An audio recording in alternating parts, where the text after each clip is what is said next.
Well, thank you very much for coming. Welcome to the Initiative for Russian Culture's third annual symposium. This is exactly the time to introduce people to each other's cultures, history and culture to be specifically, which is the whole point of the Initiative for Russian Culture, which we founded here at American University. All those who has insight in Russian-American relations and even Soviet American relations can confirm that when our goals coincide, when we lead the world follows, and we can do a lot of good things together.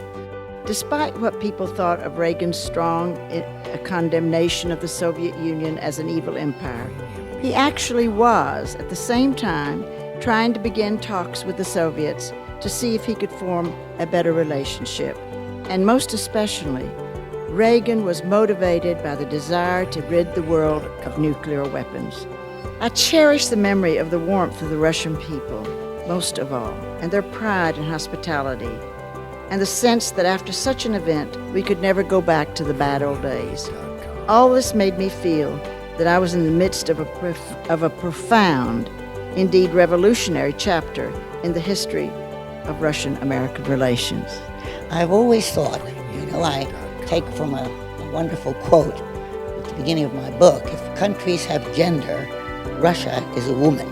This explains her great creativity, her fantasy, her capriciousness, and her fertility. Give her the start, the seed. She nourishes it in her own particular way to astonishing results.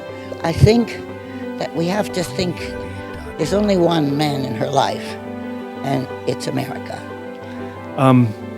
If you look at what has happened in that part of the world historically, you had a great empire.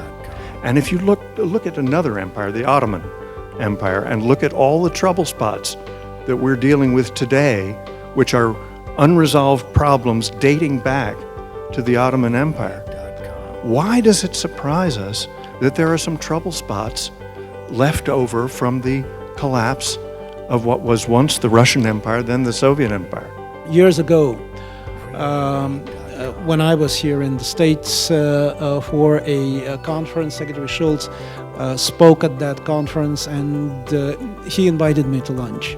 And one thing that he said to me, he said, "We had differences and disagreements with you, but we always wanted to show that we respect you." And I think that is particularly important in dealing with the Russians. Those of you who know the Russian language and the Russian culture know how much the concept of respect, уважение, how very important it is for Russians. It is not just a word. It is a cultural concept. Of course, respect has to be mutual, but respect is one of the important lessons to be learned from those years. Thank you.